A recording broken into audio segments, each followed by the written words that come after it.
چکے ہیں اور آج پارکنسن کی بیماری کے حوالے سے جو ہم کچھ چیزیں شیئر کریں گے ہمارے لوگوں کے ساتھ، اس میں اس کا ریزن یہ بھی ہے، ایک بڑی وجہ یہ بھی ہے جیسا کہ آپ نے بتایا کہ پارکنسن کی بیماری تقریباً 7 ملین لوگوں کو دنیا بھر میں اس بیماری نے متاثر کیا ہوا ہے، اور پاکستان میں بھی ایک بڑی تعداد موجود ہے۔ اور آج کے دن کو، جو کہ عالمی یوم دماغ یعنی کہ ورلڈ برین ڈے ہے، اس کو پارکنسن کی بیماری کی آگاہی کے لیے مختص کرنے کا ایک خاص ریزن یہ بھی ہے کہ آہستہ آہستہ پارکنسن کی بیماری کی شرح میں اضافہ ہوتا جا رہا ہے دنیا بھر میں۔ اسی لیے یہ بہت اہم ہے کہ ہمارے لوگوں کو اس بیماری کے متعلق آگاہی دی جائے، کیونکہ جیسے جیسے بیماری بڑھتی ہے یہ پورے جسم کو متاثر کرنا شروع کر دیتی ہے، اور نہ صرف یہ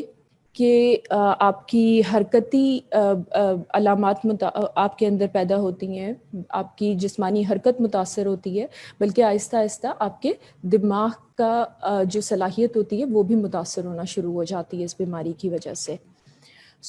اس بیماری کی آگاہی لوگوں میں لانے کا مقصد یہ بھی ہے کہ ایسا نہ ہو کہ ہمارے مریض جو آج پارکنسن سے متاثر ہیں اور جنہیں اس بیماری کے بارے میں آگاہی نہیں ہے، جس کی وجہ سے بہت ساری معلومات ان تک نہیں پہنچ پاتی ہیں، ایسا نہ ہو کہ کل کو وہ مریض یہ بات کہیں کہ کاش ہمیں یہ چیزیں پہلے معلوم ہوتی ہیں، کیونکہ یہ بالکل بیسک معلومات ہیں، بالکل بنیادی معلومات ہیں جو ہمارے بہت سے لوگوں کو معلوم بھی ہوں گی، لیکن جن کو ایک طریقے سے ریوائز کروانا بہت ضروری بھی ہے لوگوں کے لیے۔ یہ اگر پارکنسن کی بیماری کا کل خلاصہ دیکھا جائے تو جیسا کہ آپ اپنے اسکرین پہ دیکھ سکتے ہیں کہ اس طریقے سے پارکنسن کے مریض عمومی طور پہ دیکھے جاتے ہیں کہ ان کا جسمانی ساخت متاثر ہونا شروع ہو جاتی ہے، جسم میں، کمر میں خاص طور پہ آگے کی طرف جھکاؤ آنا شروع ہو جاتا ہے جس کو اسٹوپنگ کہتے ہیں، ساتھ چہرے کے تاثرات کافی کم ہونے لگتے ہیں جسے ماسک فیس کہا جاتا ہے، جسم میں لچک کی کمی ہوتی ہے جسے ریجڈیٹی کہا جاتا ہے، اسی طریقے سے جو آپ کی حرکت ہوتی ہے اس میں بہت آہستگی پیدا ہونا شروع ہوتی ہے جسے آئی ایم سوری ڈاکٹر احمر، میری آواز ٹھیک آ رہی ہے آپ کو؟ Right, okay. تو اسی طریقے سے جسم کی حرکت میں کافی کمی پیدا ہوتی ہے جسے بریڈیکائنیزیا کہا جاتا ہے۔ چلنے کے اندر مشکلات پیدا ہوتی ہیں کہ مریض بہت ہی چھوٹے چھوٹے قدم اٹھا کر، ایسے جیسے بچے چلتے ہیں بالکل اس طریقے سے چھوٹے چھوٹے قدم اٹھا کر چلتے ہیں، جس کو شفلنگ گیٹ کہا جاتا ہے۔ تو یہ ایک طریقے سے جو پکچر ہے یہ پارکنسن کی بیماری کا کل خلاصہ دے رہی ہے آپ کو۔ اس کے بعد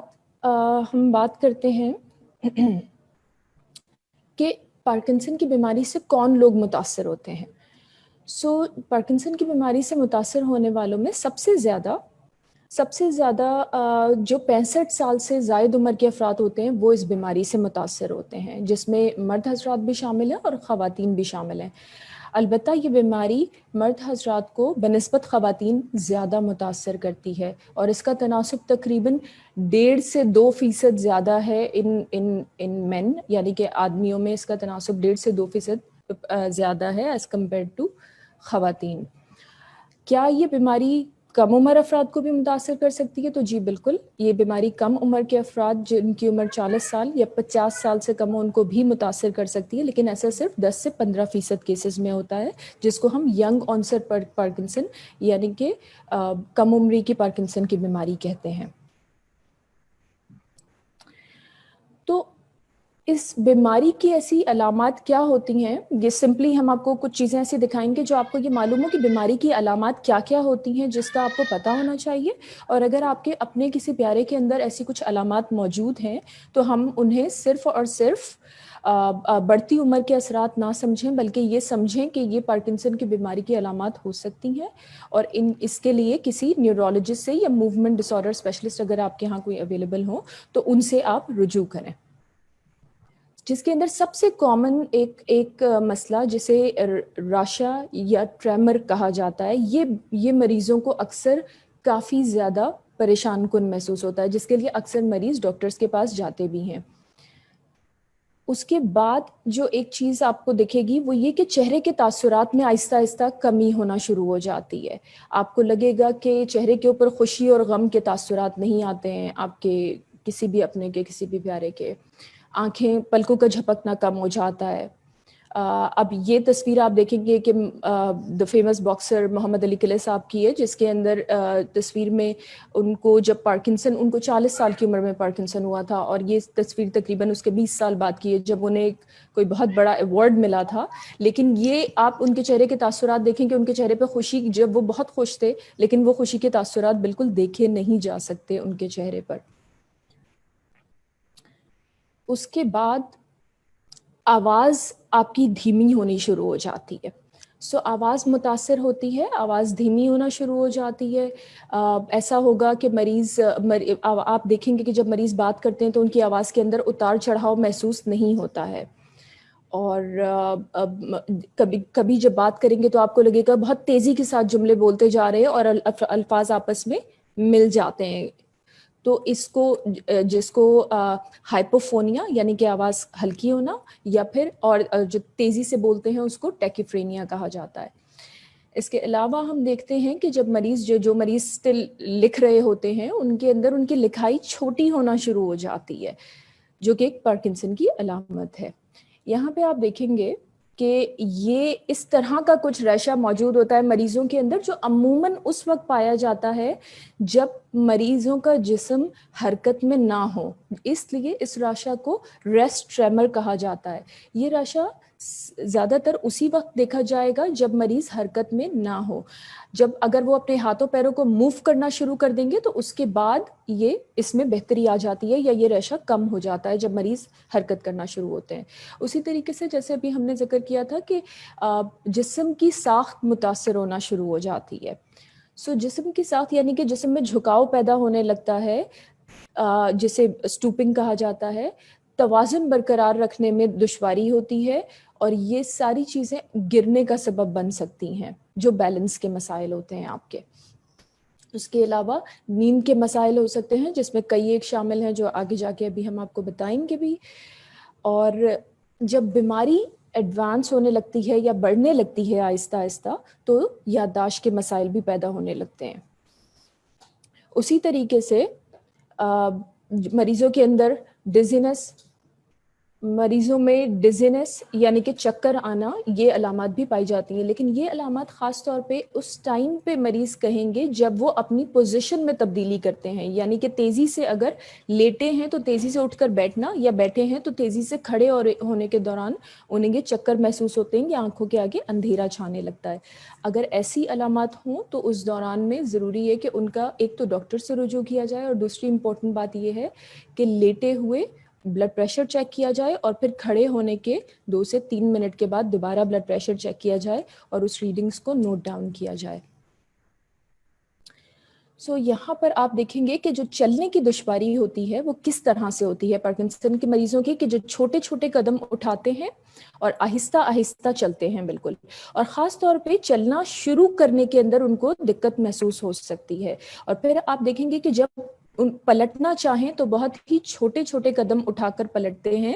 کیونکہ ان کے قدم ایسا ہوتا ہے جیسے زمین پہ جم گئے ہیں, جس سے فریزنگ کہا جاتا ہے. تو یہ فریزنگ شروعات میں صرف ٹرننگ یعنی کہ جب آپ اپنی جگہ پر گھوم رہے ہوتے ہیں اس وقت محسوس ہوتی ہے, لیکن جیسے جیسے بیماری بڑھنے لگتی ہے اس میں فریزنگ سیدھا چلنے کے دوران بھی پیدا ہو سکتی ہے. اور خاص طور پہ یہ جو فریزنگ کا عمل ہوتا ہے یہ اس وقت آپ کے سامنے زیادہ آتا ہے جب آپ کسی رش والی جگہ پر ہوں, یا دروازے کی چوکھٹ سے یا کسی تنگ جگہ سے گزر رہے ہوں, تو یہ فریزنگ زیادہ دیکھنے میں آتی ہے.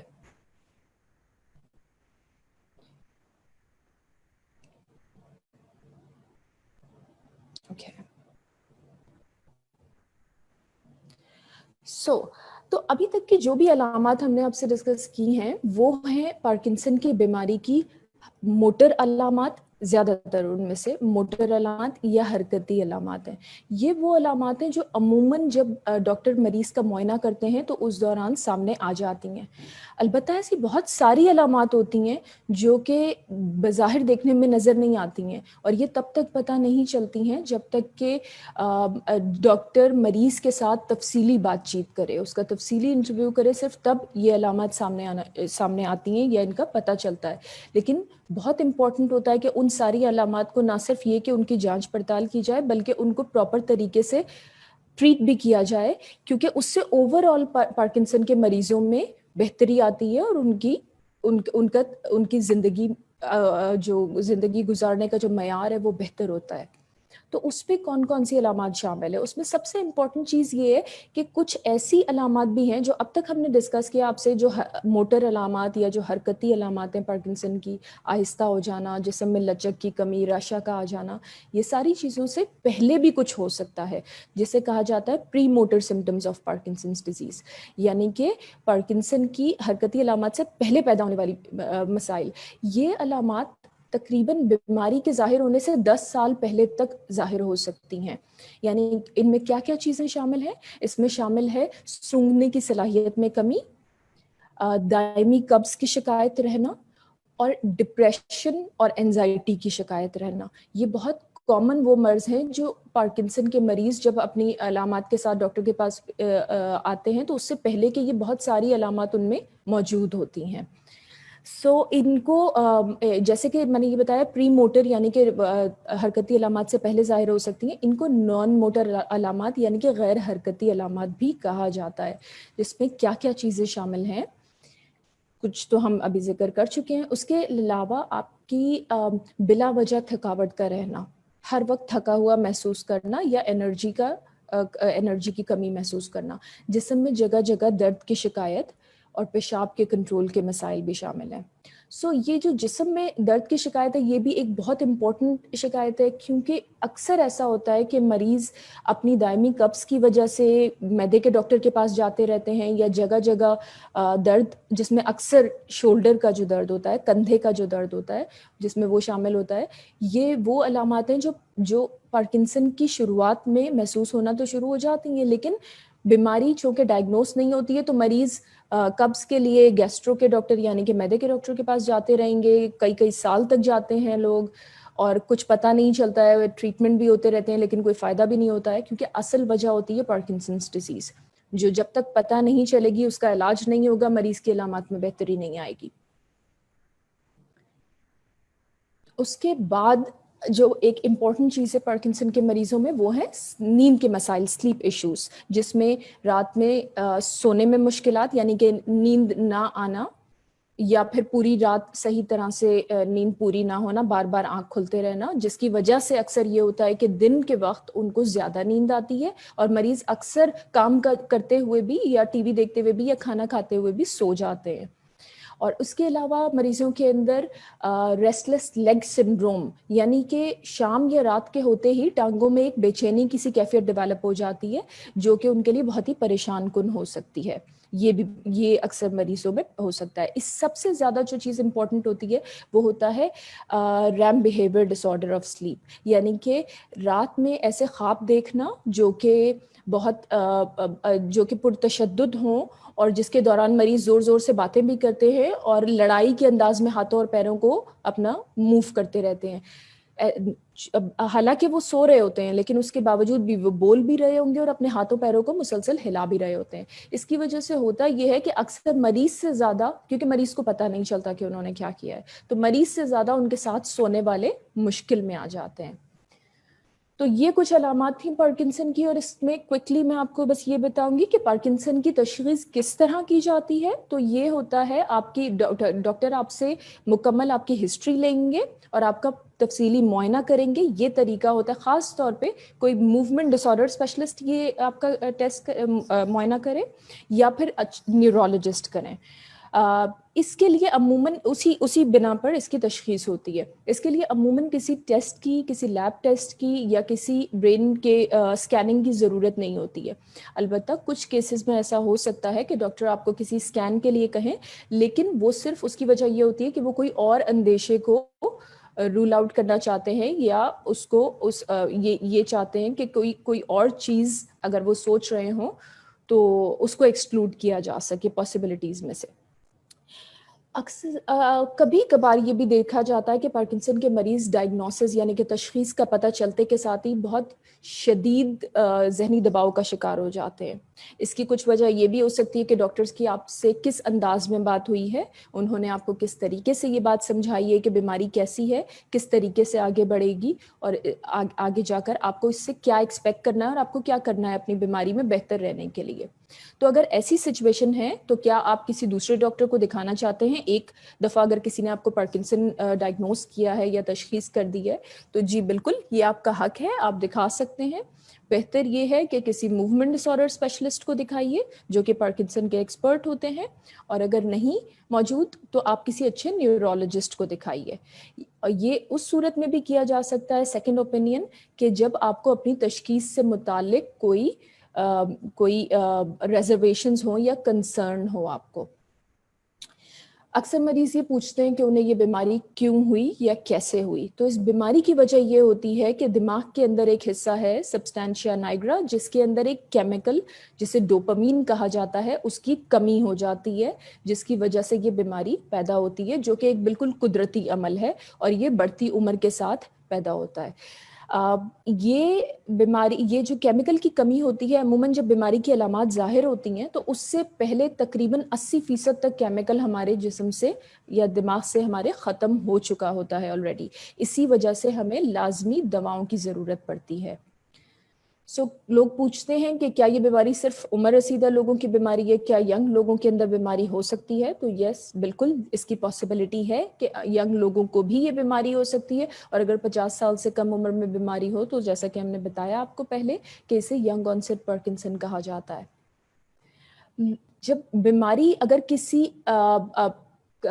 قدرے ینگ انسان میں ڈائگنوس ہوتی ہے تو انہیں یہ پریشانی ہوتی ہے کہ کیا میرے بچوں کو یہ بیماری ہوگی میری وجہ سے, تو 15% ٹینڈنسی ہوتی ہے بیماری کے موروثی ہونے کی.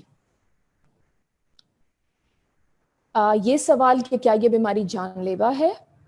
تو ایسا نہیں ہے. بیماری ڈائریکٹلی جان لیوا نہیں ہے. بیماری کے ساتھ آپ بہت اچھی زندگی گزار سکتے ہیں, جیسا کہ اور اگر سٹریس یا کوئی ایسی علامات ہوں, آپ کو پریشانی گھبراہٹ, تو اس دوران میں بیماری کی جو علامات ہوتی ہیں وہ خراب ہو جاتی ہیں, بالکل خراب ہو سکتی ہیں اس دوران میں. خاص طور پہ آپ کا ریشہ اور جو چلتے ہوئے قدموں کا جمنا یا فریزنگ کافی خراب ہو جاتے ہیں. یہ سوال کہ کیا کبھی ہم اپنی بیماری کو مکمل طور پہ قبول کر پائیں گے, تو دیکھیے یہ جو کسی بھی بیماری کو, خاص طور پہ جو دائمی بیماریاں ہوتی ہیں ان کو قبول کرنا, چاہے مریض ہو یا ان کے گھر والوں ہوں, ان میں یہ چیز آہستہ آہستہ آتی ہے. لیکن بہتر ہے کہ جتنا جلدی قبول کر لیا جائے, آپ کے ٹریٹمنٹ کے اوپر, آپ کے علاج کے اوپر اتنا ہی مثبت اثر آئے گا. اور کیا آپ کے پاس ہوپ فل رہنے کے یعنی کہ پر امید رہنے کے کوئی ریزنز ہیں؟ جی بالکل آپ کے پاس بہت اچھے ریزنز موجود ہیں اس کے. وہ یہ کہ آپ کے پاس دوائیاں موجود ہیں, ایکسرسائز اینڈ تھراپیز موجود ہیں جو پارکنسن کے مریضوں میں بہت بہتری لاتی ہیں, اور آپ کے پاس ایسی ایگزامپلز موجود ہیں جیسے